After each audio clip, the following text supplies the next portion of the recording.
नमस्कार दोस्तों, सूरज के जन्म से लेकर मृत्यु तक ऐसे जबरदस्त रहस्य हैं जिससे आप लोग अभी तक इससे अनजान हैं। दोस्तों, आज की इस वीडियो में हम इन्हीं रहस्यों से पर्दा उठाने वाले हैं, इसलिए इस वीडियो के अंत तक अवश्य बने रहे। हम आपको सूर्य से जुड़े कुछ ऐसी बातें बताएंगे जिन्हें जानकर आप भी हैरान हो जाएंगे।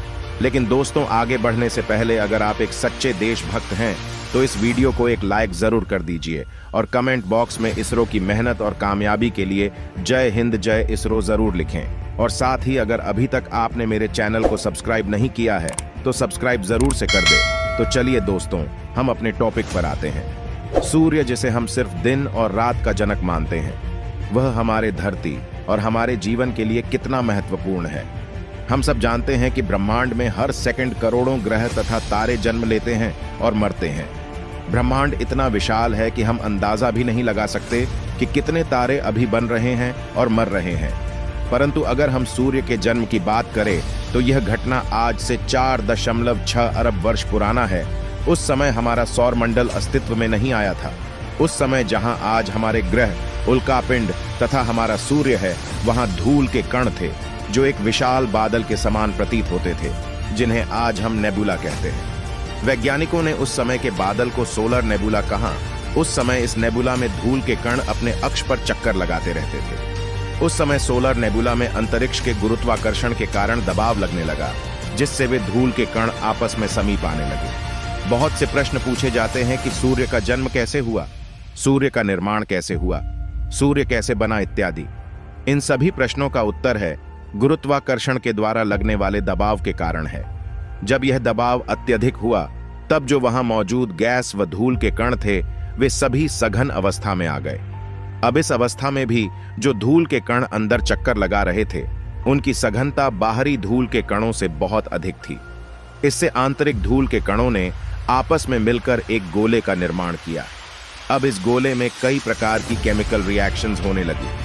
सबसे अधिक इस गोले में हाइड्रोजन तथा हीलियम की फ्यूजन रिएक्शन अर्थात संलयन क्रियाएं अधिक मात्रा में होने लगी।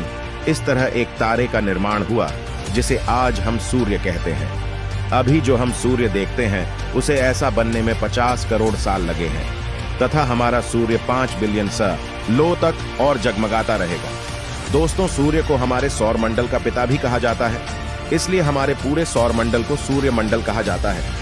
किसी भी ग्रह, पृथ्वी, मंगल या फिर बृहस्पति को सौरमंडल का पिता नहीं कहा जाता, बल्कि सूर्य ही है जिसकी वजह से सौरमंडल एग्जिस्ट करता है। सूर्य को हमारे सौरमंडल कहना कहां तक सही है, इसका अंदाजा आप इस बात से लगा सकते हैं। जैसे एक पिता अपने परिवार का हर तरह से ख्याल रखता है, वैसे हमारा सूर्य हमारी पृथ्वी पर है, जीवन से जुड़ी हर चीज का कारण है।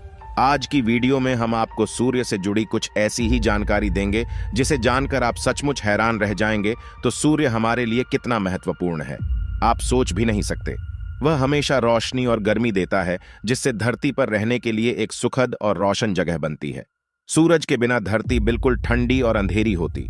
सूर्य से दूर की एक ग्रह आज भी है जहां कोई पशु पक्षी और पेड़ पौधे नहीं होते, क्योंकि पेड़ पौधों को अपना भोजन बनाने के लिए सूरज की रोशनी की आवश्यकता होती है।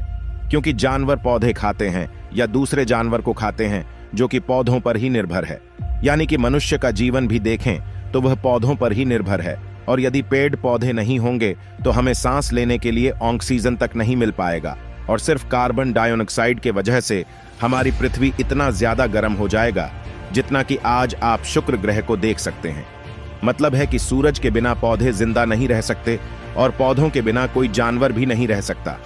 लेकिन क्या आप यह जानते कि आज से 5 अरब साल बाद सूर्य अपने 40% ज्यादा चमकने लगेगा। सारे सागर, महासागर और नदियों का पानी जल वाष्प बनकर अंतरिक्ष में उड़ जाएगा और इस तरह पृथ्वी पर जीवन का अंत हो जाएगा। हमारा पृथ्वी के गुरुत्वाकर्षण के बारे में तो आप सभी जानते हैं कि पृथ्वी के गुरुत्वाकर्षण की वजह से ही हम इस पर टिके रहते हैं। सूर्य का गुरुत्वाकर्षण धरती का गुरुत्वाकर्षण के मुकाबले 28 गुना ज्यादा है। मतलब कि अगर धरती पर आपका वजन 100 किलोग्राम है तो सूर्य पर आपका वजन 2800 किलोग्राम हो जाएगा। धरती की तरह सूर्य ठोस नहीं है, यह सारा का सारा गैस का बना हुआ है। यानी कि सूर्य की ऐसी कोई सतह नहीं है जहां पर आप पैर रखते हैं। सूर्य का गुरुत्व इतना ज्यादा शक्तिशाली है कि 6 अरब किलोमीटर दूर स्थित प्लूटो ग्रह आज भी सूरज के गुरुत्वाकर्षण एक कारण अपने कक्षा में चक्कर काट रहा है। यदि सूर्य का गुरुत्वाकर्षण बल इतना मजबूत ना होता तो प्लूटो कहीं अंतरिक्ष में खो गया होता। पलायन वेग वह न्यूनतम वेग है जिससे फेंका गया कोई पिंड पृथ्वी के गुरुत्वाकर्षण क्षेत्र से बाहर चला जाता है और पुनः लौटकर पृथ्वी पर कभी नहीं आता। 11.2 किलोमीटर प्रति सेकंड की गति से कोई भी चीज पृथ्वी के विपरीत दिशा में बल लगाकर जाएगा तो वह कभी भी लौटकर पृथ्वी पर वापस नहीं आएगा। उसी तरह सूर्य का पलायन वेग 617.5 किलोमीटर प्रति सेकंड है। यानी कि यदि आपको सूर्य के धरातल बाहर निकलना है तो आपको 617.5 किलोमीटर प्रति सेकंड की रफ्तार से निकलना होगा।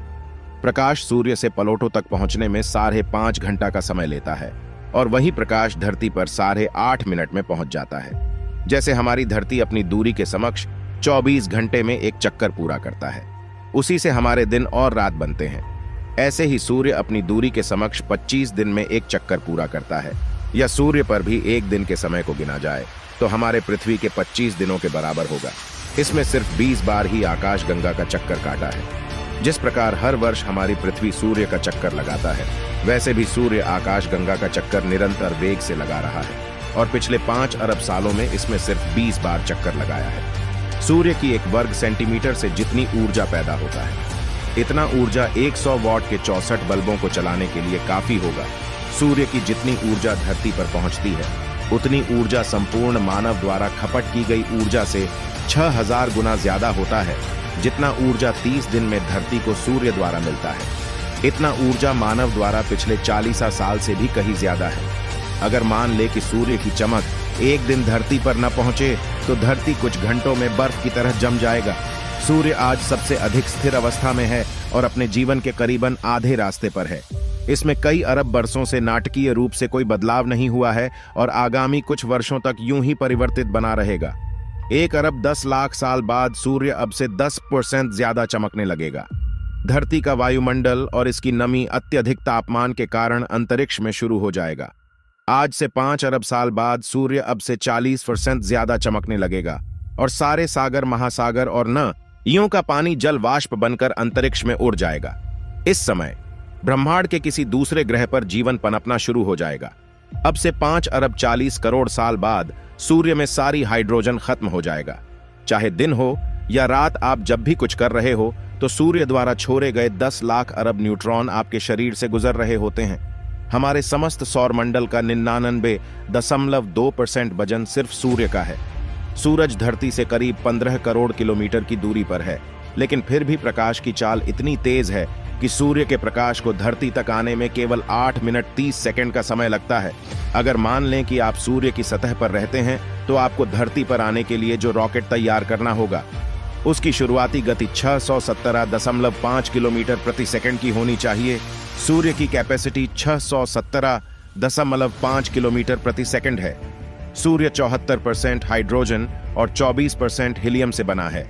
बाकी का हिस्सा कई भारी तत्वों से, जिनमें ऑक्सीजन, कार्बन, लोहा शामिल है। सूर्य की बाहरी सतह का तापमान 55-100 डिग्री सेल्सियस है, जबकि अंदरूनी भाग का तापमान 1,31,00,000 डिग्री सेल्सियस तक है और वही इसके बिल्कुल बाहरी आवरण का तापमान भी कई लाख डिग्री सेल्सियस है। सूर्य भारी मात्रा में सौर वायु उत्पन्न करता है, जिसमें एक इलेक्ट्रॉन और प्रोटॉन जैसे कण होते हैं। यह वायु बहुत तेज, यानी इसकी स्पीड लगभग 450 किलोमीटर प्रति सेकंड और शक्तिशाली होता है कि इसमें मौजूद इलेक्ट्रॉन, प्रोटॉन सूर्य के शक्तिशाली क्षेत्र से बाहर निकल जाते हैं और वह हमारे सौर मंडल में प्रवेश कर जाते हैं। धरती जैसे शक्तिशाली चुंबकीय क्षेत्र वाले ग्रह को धरती के पास पहुंचने से पहले ही रोक देते हैं और अन्य ग्रह पर सीधे टकराते हैं। इसी कारण यदि आप मंगल या चंद्रमा पर होंगे तो सबसे ज्यादा खतरा आपको इन्हीं चुंबकीय किरणों से होगा और यही कैंसर का कारण भी बनते हैं। सूर्य ग्रहण तब होता है जब सूर्य और पृथ्वी के बीच चंद्रमा के आने के कारण होता है। जब चंद्रमा सूर्य और पृथ्वी के बीच में आता है तो पृथ्वी से सूर्य का प्रकाश वाला भाग दिखाई नहीं देता और उस समय पृथ्वी पर सूर्य का प्रकाश न पड़कर चंद्रमा की परछाई नजर आने लगती है। इसी स्थिति को सूर्य ग्रहण कहा जाता। सूर्य का वजन की बात करें तो सूर्य का वजन लगभग कितना हो सकता है? सूर्य का द्रव्यमान 1.989 × 1000 किलोग्राम है, जो पृथ्वी के द्रव्यमान का लगभग 3,33,000 गुना है। सूर्य का कुल आयतन 1.4 इंटू 1027 घन मीटर है। सूर्य में पूरे सौर मंडल के द्रव्यमान का 99.8% हिस्सा है। इसके बारे में और ज्यादा जानकारी हासिल करने के लिए हमारा भारत ने आदित्य L1 मिशन को लॉन्च किया है, जो कि सूरज की बाहरी परत के बारे में स्टडी करके जानकारी पृथ्वी तक भेजेगा। दोस्तों, पूरी दुनिया में हमारे भारत का नाम ऊंचा हो, तब तक के लिए आप सभी लोगों को आदित्य L1 सही सलामत बने रहने की शुभकामनाएं कमेंट्स के द्वारा दे सकते हैं। इस वीडियो को एक लाइक जरूर करें और अपने दोस्तों तक इस वीडियो को शेयर करें ताकि उन्हें भी जानकारी मिल सके। दोस्तों, मेरे वीडियो को देखते हैं लेकिन सब्सक्राइब नहीं करते हैं, प्लीज मेरे चैनल को सब्सक्राइब कर दें और बेल आइकन को ऑल पर सिलेक्ट करना बिल्कुल ना भूलें। दोस्तों, मेरे वीडियो को पूरा देखने के लिए बहुत बहुत धन्यवाद आपको।